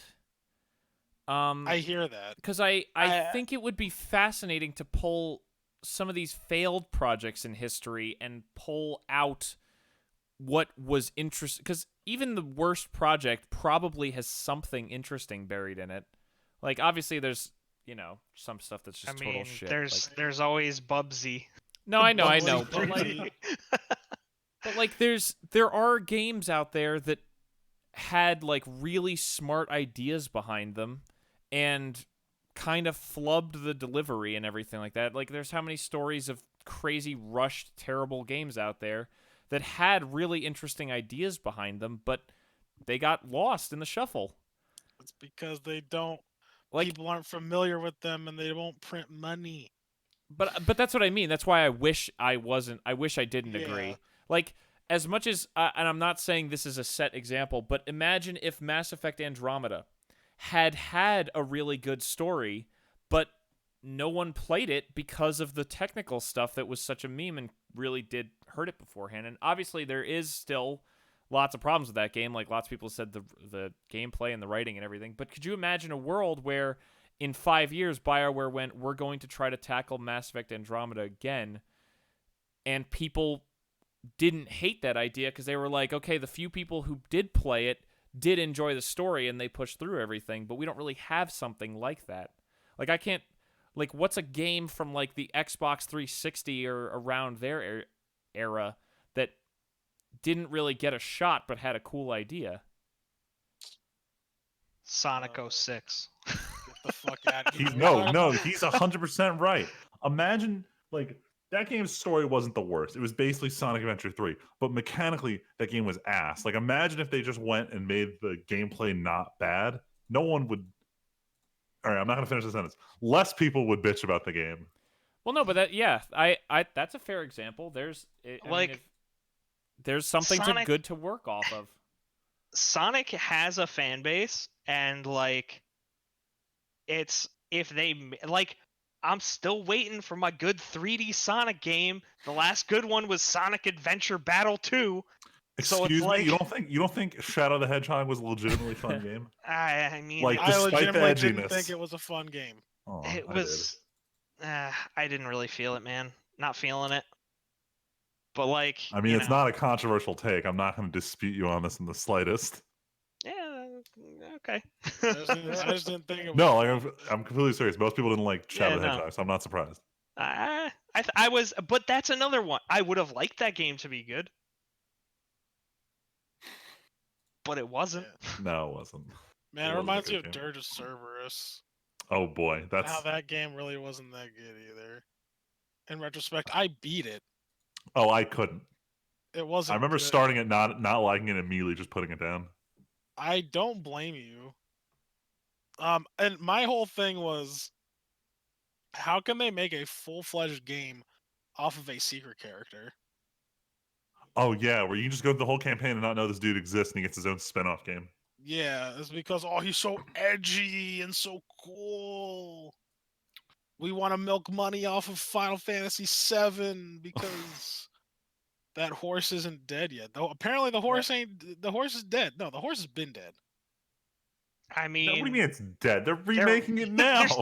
the That- game's coming out this year. The horse is. It's a pulp, guys. No, beat it. no. I refuse to let you say that when this I remake am. looks so good. It does look good, but you know what? Honestly, I didn't need it, and frankly, I didn't want it. I think You know what? I would have thought the same thing about Resident Evil 2, but it delivered, and it okay. did. Now my whole thing with this, I wish we could talk more about it if it was out, but it's not, so it kind of sucks. But like Final Fantasy VII, it looks like they're trying to learn their lessons from the shit fucking combat from 15. And like how do we make 3D RPG like auto attacks feel good and interesting? Oh yeah, because the pausing motion system in 15 was just so. It was bad. It wasn't. It was not fun. It just completely broke up. Like the game was designed to be played like Kingdom Hearts 3 with like no pausing. Yeah. And But it's like this, it seems like they're putting in some kind of effort to make that mechanic interesting, so it's not your traditional action hack and slash, but it's also not your turn-based game. oh yeah, they like actually decided you're gonna use both. With before it was like, oh you can kind of make it turn based sort of, but not really. And now it's like, here we're gonna take what you liked about the turn basedness, but add like modern action RPG bits, and you have to use both. Yeah. And it's a good way of them blending old design elements with new design elements. Which is what a good remake should try to do. Yes, that was. And that's the moral of the And story. that was the moral of the story. All right, topic done. Confirm. We're good. Pack it in, boys. Close the loop. Damn. But No, I it's think we like, covered a lot. yeah. And I mean, there are some remakes that should have never existed, though. That is also true. Like Conker's Live and Reloaded. Dog shit. Yeah. Dog shit game. But the basic, the original still it still holds up. It's fucking Banjo-Kazooie, except with a cursing squirrel. It's great. It's bright and colorful, and they were like, "Hey, how can we make this better? Let's make it look drab and shitty, and just depressing, Perfect. with fur effects." Funny. And like, funny, all right. this is my controversial hot take for the evening. I don't think they should have remade Shadow of the Colossus. Why? What was wrong with the remake? It was just Shadow of the Colossus. Oh, you're saying they didn't do enough to change it. Oh, like they didn't enhance anything. It was just like a Yeah. like a visual update. So does So does exactly. a remake count when it's just like a upscaled visuals on a new console? Yeah, does Final Fantasy X remastered count? No, I does don't like think that does that Uncharted collection that came out on like PS3 count? Nope. Well, then why 'Cause does they Shadow did- of the well- Colossus count? No. I don't count those as remakes. They're like Well, but you just enhanced brought up versions. Shadow of the Colossus. Yeah, Shadow of the Colossus didn't change anything except for Oh. like visuals. You're not saying it's a remake. You're just saying it's a No, I'm- disappointing yeah, like I'm- re-release. It didn't need. It was a re-release, not a remake. I understand. They, So you like- wanted a remake yes. of that. I would have liked. Yes, I would have liked 'Cause them some of that to be game I've- like, hey, Its official Wikipedia article is Shadow of the Colossus 2018. Oh wait, hold on, sorry. It was originally called 2018 remake, but the actual link is 2018 video game. But it's classified as a remake. Well, of course, but we're talking about our definition, which is what matters. But the term remaster is also a thing that gets thrown around. So they willingly chose to call it a remake, not a remaster. Probably because Yeah. they didn't just like upscale the graphics. Like that game was rebuilt from the ground up for the new hardware, if I'm not Oh. mistaken. Like, am I Yeah, it crazy? is All right, They Aiden, you're making it do- sound like it's just a graphics update. And Well, nothing no, else no. is That's well, kind of what the end it's result an ends up engine. being. It's an engine update. Is Oh, okay, like, so it is a remake. They So- had to rebuild the game because wasn't it like Lost or something? Am I thinking of the wrong thing? Oh, I don't know. Oh, Or no, it was that's like Final super Fantasy VIII. impossible. I don't know. Either way, I'm pretty sure that the studio who did it basically remade the game from the ground up. They were just extremely faithful to it. It wasn't just like drag and drop assets. Yeah, which is fine, and I respect that they put effort But you're into. saying you wish it was a remake instead of a re-release. Yeah, it fits into more of a remaster. It's like, okay, let's make the game with better lighting, with a better lighting system and engine and textures and It's like a Well, remaster like, they had to put a cleaner lot more models. work into. yeah, but it's like if you're going to do that, then like why wouldn't you put in that little extra effort to like To make the hey, game better. there's like a secret boss now or some shit. Like literally any tiny thing. Which I mean, granted, I understand that making one of those colossi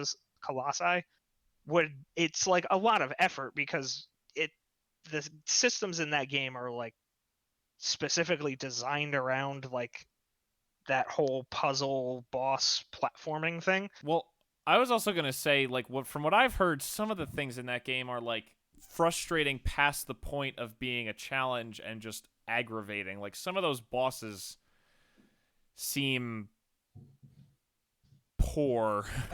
Poorly designed, yeah. And that would have been a good time to try and like maybe update some of that Clean stuff. some of that up. Yeah, because it's like that's what you should be trying to do if you're remaking a game. Like Right. improve the mechanics, change the things that were like improve the things that weren't so good in the original, and just make the product better. Like Right. don't just remake all of the same things over again with prettier graphics. Yeah. Which it's if you never played the game, like you should buy it and play it because it's a good game. But like it didn't need to be a remaster. They could have just re-released Shadow of the Colossus on PS4 and it would have been fine. It's essentially the same thing. I think with it being so long, though, they really wanted to give it the graphical overhaul. Because I think Yeah, the which- style was fitting in the original, but did turn people off with how much it was just gray. And then this one added a lot more like lighting effects and dynamic things and forest and everything like that. So Yeah, nice little particle effects. Yeah. It's still gray though. Yeah. Did I ever get on my soapbox and say I didn't like this game? I don't remember. Shadow of the Colossus. Yeah, I didn't like it. I thought it was garbage. I mean, that's What what the I. fuck is wrong with you? I mean, I never played it, I didn't obviously, play because it. I'm not a PlayStation guy. But like, from what I mean, it seems like I'm not saying I think that's a fair thing, Tyler. Like, I've heard that even the people who like this game freely admit that, like, yeah, some of this shit is frustrating as hell, and like some people, it's like every game. Some people get pulled through, and some people are just like, nah, fuck this. I mean, Well, I always say people should try it because I'm like everybody else is. It's good. it's a good game, but just just be prepared when you're grabbing onto a Colossus if he fucking leans a little bit too far in the middle of your fucking stab attack, you're just gonna flip around like a floppy fish all up on his fucking shit, and you're just he's gonna drain your stamina, and you're gonna fall off, and you're gonna have to do the whole fucking thing all over again. No, I for some reason it's like the pacing really didn't do it for me, and that's fair.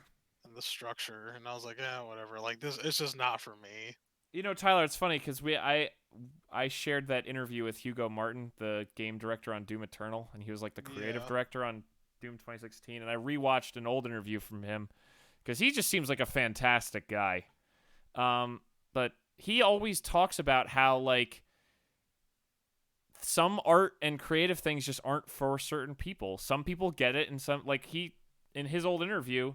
When Doom 2016 had come out, he's like, some people get it and some people just don't get it. And that's okay. And it's not like an attack on them. He's just like, some people it just clicks and some it doesn't. And it's the same thing with a game like this. This is a very polarizing, but like the vision is there. You can see the vision behind Shadow of the Colossus. It's just some people click with it and some don't. And that's okay. I mean, like look at Death Stranding. It's the same thing. It's games that are my god, is not, it the same thing? Games that have a very interesting design and aren't for mass appeal. Like they're gonna click with some people and other people are gonna be like, "Fuck this game." Some people are really gonna be like, "Fuck this game." Some people are really not gonna like the game. Some people won't like the game, and some people really don't like the game. Yeah, it's a prime example. I like that game. That's fair. And for you, there is a person who is okay on the game and someone who vehemently hates this game. I'm just saying, Jeff Bezos. I'll make the best Amazon Prime Day delivery guy on the planet. Jeff Bezos. Just get me some Monster Energy, and we'll call it a day. Bezos, whatever the fuck it is. Bezos, he's made of bees or something. Jeff Bezos. Anyway. Bezos. Moving off of the richest man ever. Back to the poor men. Well, speaking of the poor men, it's time for us to talk about the stuff we did this week, the stuff we consumed, played, watched, etc. So, Aiden, we were talking earlier about how you're playing 10 video games at once. Tell us about how you're playing Call of Duty, Dark Souls, and then 8 other games that you kind of boot up once in a while. I mean, it's just I have a very complicated work-life balance, okay? And it's called games the work-life balance is the work-life balance is playing other games for fun when you go into Call of Duty to grind for golden guns for work. Yes. I mean, like playing Call of Duty. We have our Dark Souls co-op thing going. Yeah, that's fun. Ni no Kuni 1, Ni no Kuni 2, Temtem. Temtem. Monster Hunter. Me and Friedman have been playing some Monster Hunter. I'm gently dabbling in The Witcher 3 again still. Someday you'll get there. But I mean, most of my time has been dedicated to the old Call of Duty there. Playing, getting them golden guns, because I'm gonna be a god one day with Damascus. That's the dream. Oh, I also picked up Dragon Ball Z Kakarot. You actually bought it? Yeah. Have you played it? Started it. I have 12 hours played in it so Holy This dude out here saying I ain't got no time. Yeah, no, I don't have time. Yeah, I have time for work and I have time to play games. I have time for nothing else. That's a lot of time. How is Carmen Electra? Carmen Electra. It's like... Is it a 7 out of 10 like all the reviews said? Yeah, I would probably put it as 7 out of 10, maybe a 7.5. Okay. One of the things I've actually liked more about this game is that it, like, you will not get out of the Saiyan saga for like 6 hours. Holy fuck. Like, it actually goes, it's not like oh, hey, we're just going to hit on all the major things that happened. Oh, everything in between happens. There's a whole section of the game of Piccolo training you as Gohan. Oh, weird. Is there like a Snake Way and Home for Infinite Losers segment, or no? Home for Infinite Losers. They skip Hell, and they call it Hell in this game. And but the Snake Way and the King Kai training with Goku is that's all like cinematics. Okay. Because I imagine making you run a 500,000-mile long snake would not be fun to play. Have you? How far have you made it? I am on the Android Saga right now. Oh wow, so you already passed Namek and all that shit too. Yeah, I Wait, so how many- finished Namek. How many Wait, so was the Frieza fight 5 minutes or like an hour? There's Anyone a gets that lot of joke. there's a lot of Frieza fights. Like I fought Frieza multiple times. Makes Oh, like sense. every form is its own fight. Yeah, This exactly. game goes up to Boo Saga, right? Goes through. Yes, it's this all of ends. Z. This ends at Boo. Yeah. They don't do any of the super stuff or GT. I heard that there is a character near the end who has a striking resemblance to a new character from the fighting game. Do you know what I'm talking about? Yes, Android 21 is in this game. Okay, that's wild. Android 21 Ooh, is the in the waifu. game. Is she in just this gonna be game. canon now? That's crazy. Yeah, she's actually oh my god, 21. what the fuck is Bulma's dad's name? Briefs, or what his actual first name is? Yeah, Dr. Brief. She's like Dr. Brief's assistant in this game, That's wild. and she Interesting. shows up in the Saiyan Saga actually. That's crazy. So she's it. Video game Just- retcon right here. Yeah, that's wild. More video game retconning. Talk about a character being boosted by pure waifu status. To For real. Can't see the I mean, fucking from what I waifu heard about shit. fighters, she is a cool character. She's cool. She's very hard to play though, and she's also not really that high tier. So Well, that comes and goes all the time in fighting games. true, except Fighters has had their last balance patch for like ever. It was like ages ago. Like they haven't rebalanced the game Oh, really? at Are all. there? I Yeah. forget. Are more DLC characters supposed to be coming for that game? They confirmed Ultra Instinct Goku is coming. Well, I knew out. that one, but like, is anything coming after that, or? Probably. I mean, like this is them saying like, oh hey, there's gonna be a season 3. Like, I mean, 'Cause this game they were- seems to show no signs of stopping. So, like, why ever switch off? I don't know. It's a good question. I mean, like this will probably be the last season. I mean, sure, but like, because they're why gonna would wanna you? do like Fighters 2? Sure, but like outside of that, what fighting game would ever like? How do you put out a Dragon Ball game focused mostly on fighting and not the 3D combat ever again that isn't tied to fighters? Like, this has been such a smash hit. It seems crazy. Well, I mean, there was Yeah. a long time everyone thought the Budokai series was the end all be all for Dragon Ball. So, like, honestly, it can change. No, at I'm moment's sure. notice. No. Sorry, I should have phrased that better. The next fighting game. How does the next fighting game be anything other than Fighters 2, or wait like 6 years for it to come out? Yeah, it's gonna have to be another 2D fighting game, honestly, because like the Dragon Ball Z fighting games have just been fucking dog shit up until this last game. I mean, that's how a lot of like licensed games work. Like, you let the brand carry you, not the gameplay. And Fighters Well, was now this unique. proved that you can do do both. Yeah. Yeah, I mean, All like you need to do is put in the fucking work.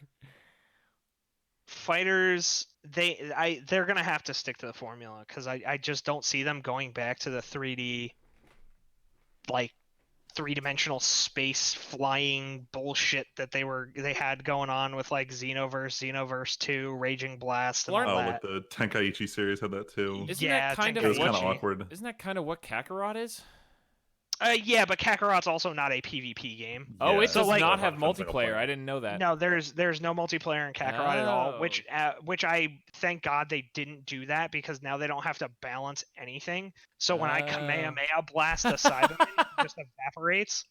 That's awesome. So it's like I don't need to do that. I don't need to deal with that dumb bullshit where it's like, oh well, you use the Ultra Universal Spirit Bomb as fucking GT Goku, but you know because balancing reasons, It does we a can't quarter just health. It does the same amount as like the Masenko Ha. Dramatic exactly. finish. Yeah, so like, I'm glad this game doesn't have PvP because that would be super fucked. We don't want PvP balancing in a fucking 3D RPG Dragon Ball game. No, that's fair. Is that all you've been? I'm guessing from the sound of it, you haven't watched anything because you've been so busy playing stuff. Oh God, I started Jack Ryan. Oh yeah, Tyler did mention that shit. How is that? Yes. My dad's been bugging me to watch that, and I just I love it. wow. Love it. It's a good show. Okay. The only show that I've ever actually enjoyed on Amazon Prime. Oh, like a Prime exclusive show, you mean? Yeah. Clearly, you Is it a haven't Prime watched. exclusive show? Yeah, it is. Yeah. I think it is. Clearly, you Yeah. haven't Oh, watched okay. Made in Abyss yet, though. That show is too fucking. That hurts too much. I'll get there eventually, but right now, I don't want to be fucking sad. I right understand. I understand. I'm just saying, like, the best one you've watched so far. Now. Oh my Yeah. god. Yeah, but aside from that, I haven't really been watching anything else aside from like, like weapon statistic videos and for Modern Warfare. Jesus. All right. Tyler, what about you? I know you're also playing Carl on Duty at least a little. Yeah, Carl on duty. Carl on I'm not duty. playing Fucking it you that corrupted me with that, Tyler. You and Aiden always Good. call it Carl, and now I I'm just do it fucking by glad. accident. I'm glad. Wow. I haven't had much time to like play anything. I've been really busy. As Leslie always gets mad at me apparently for being busy. Oh, Nah, God. stay busy. No, please don't. No. I really haven't had a lot of time to do anything. I've been hanging out with people. I taught my cousin how to shoot the other day. Just been playing, and then the time I do get, I play Call of Duty, and then I'm writing for you guys for D&D. So that's been pretty much keeping up, all my other time. But I have been watching on my second anime day. So I do have 2 anime days. Wait, you have your Wednesday one. What's your other one? Oh, Friday. I forgot to mention that. Yeah, Ann and I are on this Friday one, and we're watching RE0. Nice. Yeah, It's and ReZero. ReZero. I've been really enjoying that show a lot. And we're almost done on our Wednesday one with was it the first season of Code Code Geass. Geass. Geass. There it is. Hold on, wait. So Tyler, with the Wednesday group, I know you've seen Geass. Has anyone else you're watching it with seen it? No, they haven't. I So- finished it. No, you're not the Wednesday group. The Wednesday. Oh. Wait, I and you've wasn't seen the paying whole thing or just season 1? No, No, I've seen all I've of seen it. both seasons. Oh, okay, good. Oh, you're talking about talking to Aiden, yeah. Yeah. Anytime I rewatch Geass with people, I need to remind them how there was like a 1-year gap between season 1 and season 2 when it came out that dub watchers and people in the present don't have to suffer through because that fucking cliffhanger. Yeah, I did watch that when it was coming out. It was Oh, pretty- subtitled? Yes. It was literally like it was another show where I got hooked, where it was on Adult Swim, and then I decided I was like, I'm just gonna watch the rest of this. That, And I did that originally for Death Note. That was Death Note was like I was into so anime. tempted to jump over to the subs for Death Note, but I stayed strong. I didn't. Actually, that was my gateway drug into subs. Oh, nice. Because I was like, yo, or because someone was telling, because I knew subs existed, but I was like, nah, I'll wait. Like, I'll wait. I'm watching on Adult Swim. It's fine. Like, I could stay up. And then for some reason, like, the first, like, 2 episodes came out for Death Note, and I watched it. I'm like, no, I can't stop. And I think that day that I decided to start, I binged, like, 10 episodes. wow. It was wild, and I was like, I can't stop. And then that anime was done. I'm like, yo, what's another one I could watch? And then I started watching them seasonally for like 2 years. Like that's back when and I watched so many during that time that like no one has fucking even seen now. Like fucking Darker Than Black. I know no one except for me has seen that show. So I own it on Blu-ray. I haven't watched it yet. God wow. damn it! No, this is unfair. You need to watch it so I can talk. Look, to I didn't someone buy it about on Blu-ray because I thought it was bad. Like I know it's a show I'm gonna enjoy. I just need when's the last time you heard me say I have so much free time to watch more old anime? That's true. It's a real problem. Yeah. Yo, I will say though, I don't recommend Gemini of the Meteor, which is like Too late. I already own it. But yeah, I've heard bad things about the sequel. Yeah, I was not a fan. Actually, I'll say I didn't even finish it because I just wasn't. Damn, I was watching a dropped that. show. Yeah, I did drop it. I thought it was that bad. And I think the other problem is it came out way too late. Like Like, you'd already lost compared. interest in the series. Yeah, I was like, because it came out, and I was like, oh man, this is amazing. Like, I love Darker Than Black. Like, fucking put me in the game, coach. I'm gonna watch it. And so, and then I was like, man, it lost a lot of its flavor. Yeah. But I don't know. But outside of that, I'm not doing anything except for all the other miscellaneous things that I'm doing. I'm trying to get my life in order for the rest of the year. In terms of all these events that I have to go to. So that's about it. Alrighty, Freeman. Not too much change from last week. We're still playing a lot of Monster Hunter. I got to get through some of the story before the event that they're doing right now ends. Pokemon I'm still playing, but I'm basically only playing it when I go back to my parents' house because I can just play that on Switch. I've wrapped up watching a bunch of anime last week. I don't remember any off the top of my head though, because a lot of them weren't that great. But for anyone who's interested in the new anime season, I've pinpointed a bunch of shows that might be worth watching that I'm going to try out over the next week. In addition to Haikyuu, which I caught up on Friday. I know, Tim, you're probably going to talk about that, but Yay. the season of Haikyuu is stellar. Even I was hesitant because of the animation changes, but after watching it, I don't really notice them that much when they're in motion. Yeah. It is a little jarring like the first time, but after that, yeah. Yeah, after you get past the first episode, everyone like still looks generally the same, but like eye shapes are a little different. But outside of like nothing else about the shows. Okay, outside of the voice for the coach, who it's Yeah. he does the new voice actor's not fitting in the slightest. Outside of that, everyone else is exactly the same, and it feels like the same show. But on to the new shows this season that I'm gonna list off. 9 shows potentially worth looking into. I'm probably gonna drop half of these. I started In/Spectre, read Inspector. I started that during dinner today. It seems pretty interesting. Plunder, which is going to be like the etchy action show of the season. Somalia and the Forest Spirit looks like it's going to be some cutesy feel-good show. Oh, Somali pirates. That's what everyone keeps thinking, but it's not remotely what it's about. Then there's Keep Your Hands Off. Jesus Christ, how do you pronounce this guy's name? Azokem, which looks like a wacky comedy. This was off my radar, but everyone's talking about this one on Reddit. Then there's Rising of the Shield Heroine, or by its real title, which is I Don't Want to Get Hurt, so I'll max out my defense. Then there's another romantic comedy, which English title is Science Fell in Love, so I Tried to Prove It, which is about a bunch of science nerds who are in love, but they don't believe love is real, so they're trying to scientifically prove that love is a thing, but they're like actually in love with each other. I don't know. Comedy romance. Those are the 2 genres it falls in. Then there's Interspecies Reviewers, which is straight up hentai. So I'm going to watch that. Isekai Quartet 2, which if you watch the first one, you watch the second one. And then the last one is called ID Invaded. And this is the one that Funimation like very clearly spent a fuck ton of money on. But I don't know anything about it other than that it's supposed to be a big show. So I at least have to try that one. That might be like the takeaway show of the season. But the problem is because it's Funimation exclusive, a lot of people are not going to see it. Makes sense.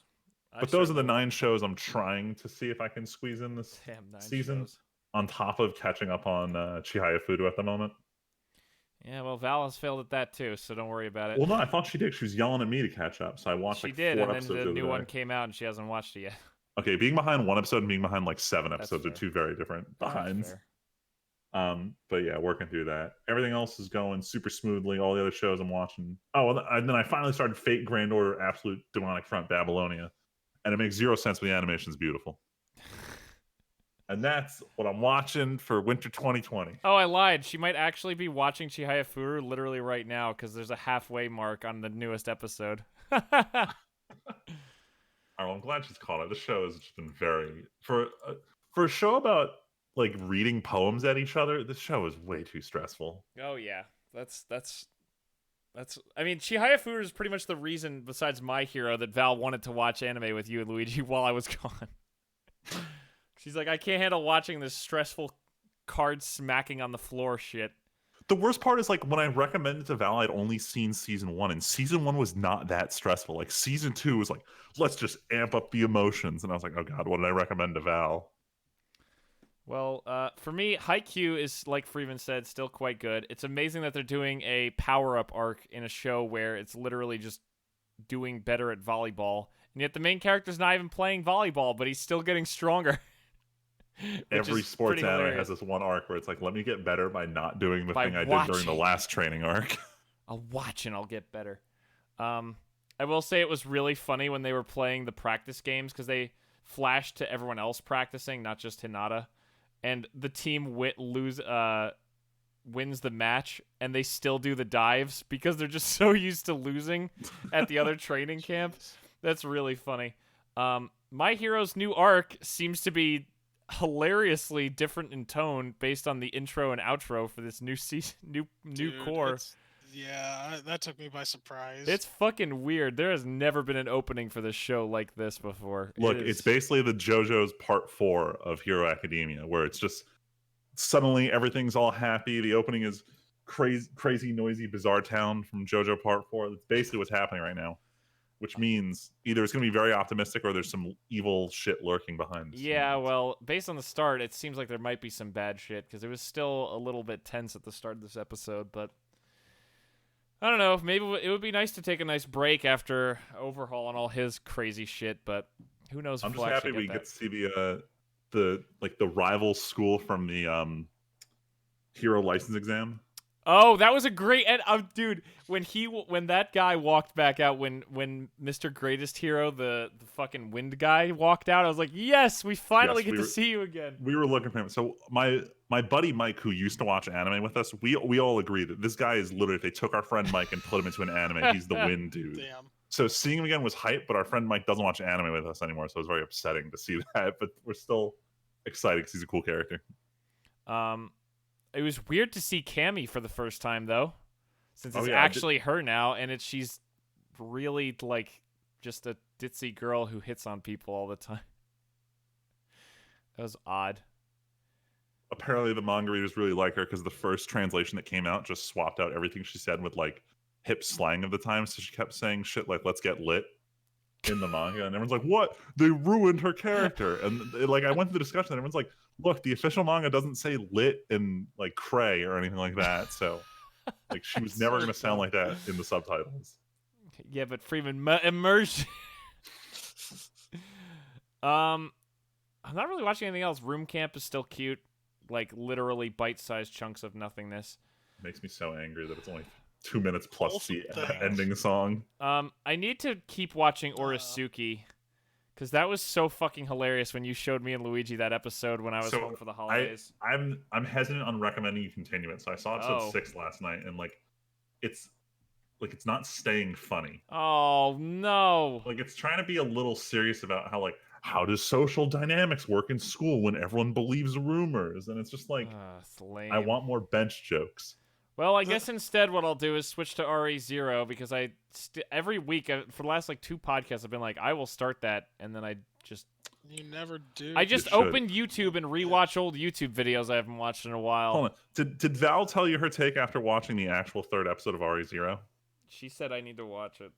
Yes, because you guys stopped before like the best episode of that arc. She yelled at me about it. She was like, "Why did we stop?" And I was like, "Well, 'Cause you're we both agreed we bad weren't at feeling it." this. Fuck you. Yo, why does everybody keep watching the same shows over and over again?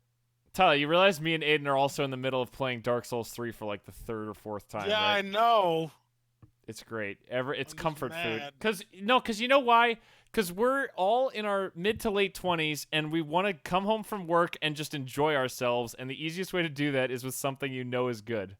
No, I need Man, to I suffer feel through like this I don't have- garbage anime so I can recommend good shows to my friends. You're the hero that we need, Friedman. But not the one that any of us really deserve.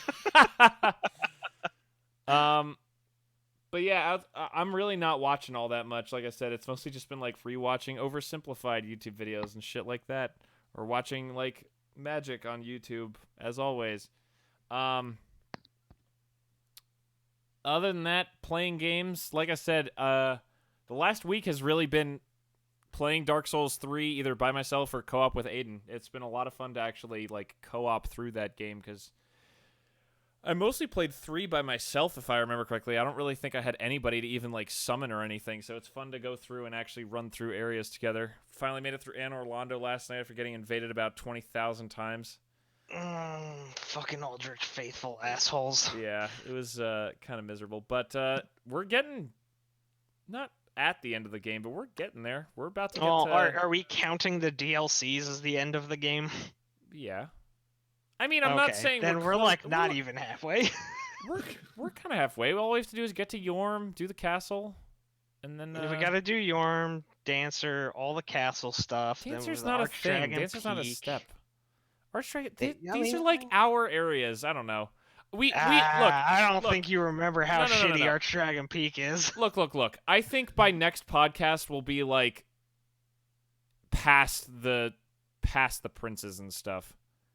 Oh, yeah, for sure. By But, next week, for so, sure. I was 'cause- thinking we would be at Painted World. No. Because the only reason I bring it up is because I'm getting to the point where, like, outside of Dark Souls, I kind of want to pick up something, and I'm trying to decide between either trying to dive in and replay Witcher 3, maybe, because we keep talking about it on here and with the show and everything. I'm like, man, I just want to do that again. But that's the kind of game I want to save to like play with Val someday, because she needs to see it. But I'm also considering maybe finally buying Kiwami 2 on PC, because it's been a few months since I played a Yakuza game, and Kiwami 2's just been sitting there. Jeez. And I've been Time to get back on that Yakuza bike. Well, also, YouTube has been recommending, like, hey, why don't you watch this video of Yakuza 7 that's been subtitled, because people are starting to play Yakuza 7. And I'm like, man, Yakuza 7 looks really fucking gorgeous. I need to keep chugging through these games because they're so cool.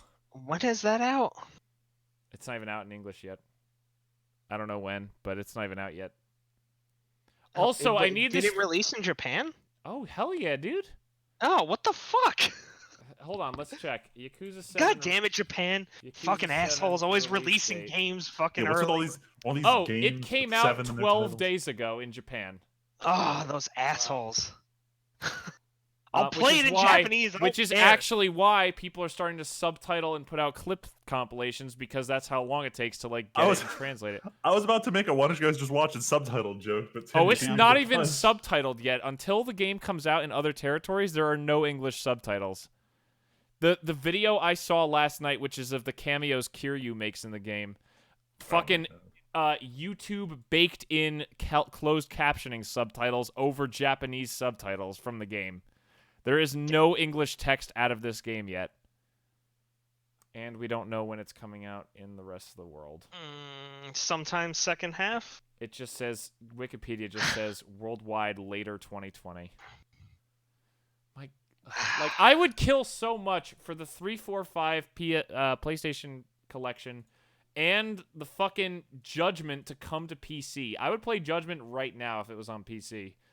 Because Judgment sounds awesome. But I just want to play more Yakuza games because, man, these games rock. And 7 looks like the weirdest fucking combat in the history of forever, but I still want to play it because these stories are just so radical and badass. Like, I'll replay 0 someday, even though it's such a long fucking trek, because these games are so dumb and great.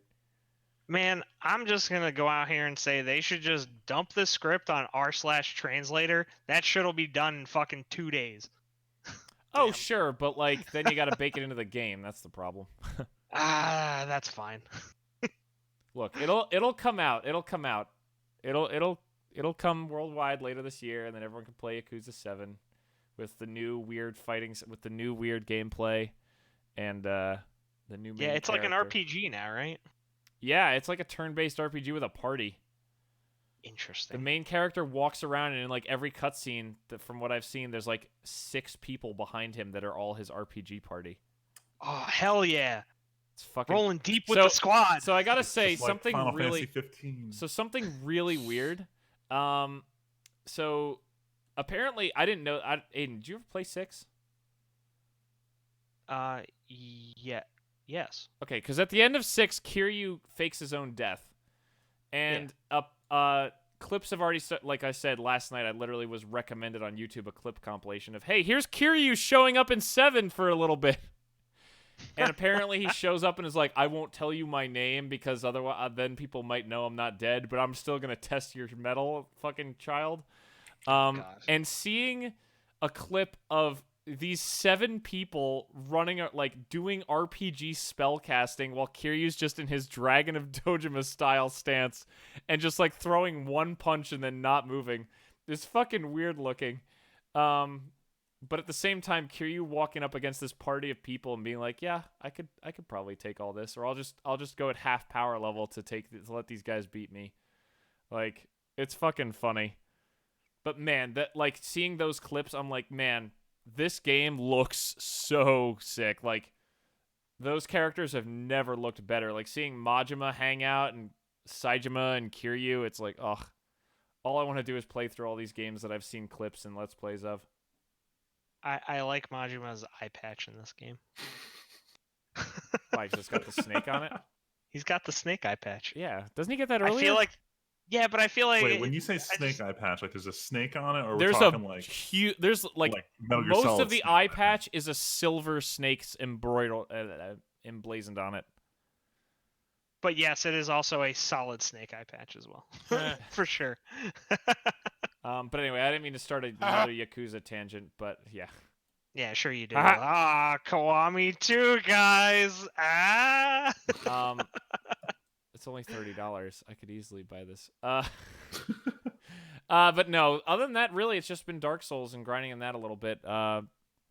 Took 2 trips to the played Magic a whole lot this weekend, and Tyler's D&D game started, which is really starting off strong, having only 3 players instead of 5, and having it all be people who are like actually decisive and dedicated to making the game push forward really helps the game progress.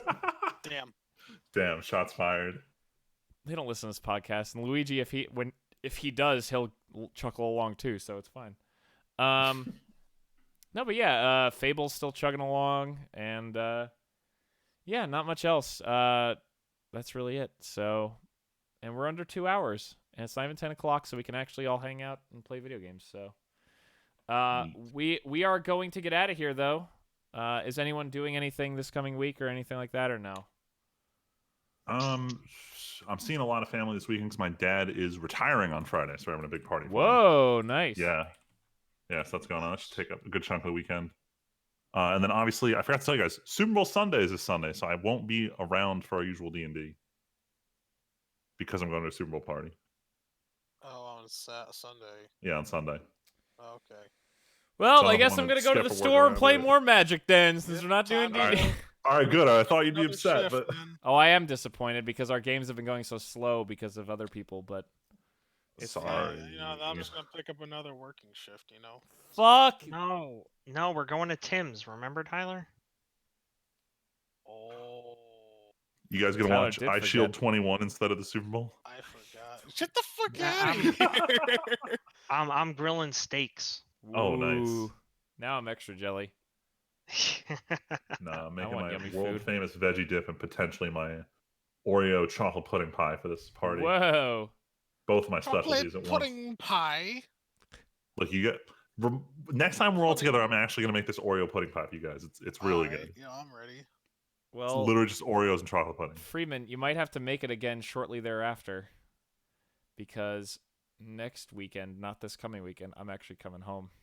Oh damn! Well, So you know there, what? so there I'll you do go. a practice run this weekend so that I can make the real one Perfect. when everyone can gather together. All right, but Aiden, Tyler, outside Super Bowl, anything? Just more Call of Duty and working. Call of Duty. I'm gonna and have working five golden gun skins. and more D&D because. Oh, right. Tomorrow, right? What? No, not tomorrow. I thought it was this Tuesday. Next Tuesday? Today is today Tuesday. Is Tuesday, you Oh, dumb. fuck. Yesterday you said tomorrow. Bro, I'm We losing already it, man. missed it. Fuck. Yeah. It's all this We just already going fucked to up. work and playing video games is rotting your brain in. Nah, it's really the work bit that's killing me right now. That's fair. All So, right. yeah, surprise. Maybe not next week, but maybe we can do like a makeup podcast day or something. That's fine. We'll figure it out. We'll figure it out. Or me and Freeman finally talk about Magic. the whole time. Yeah, there you We haven't Ah, go. talked you about have it in a talked while. about We it. can do an extended discussion about just the general state of Magic. That's true. We could. Either way, though, thank you all so much for listening. We're gonna get out of here. We're gonna go. We gotta get in under that 2 hours. So until next time, my name is Dipedia, I'm Friedman. Just Tyler. The Amazing Aids.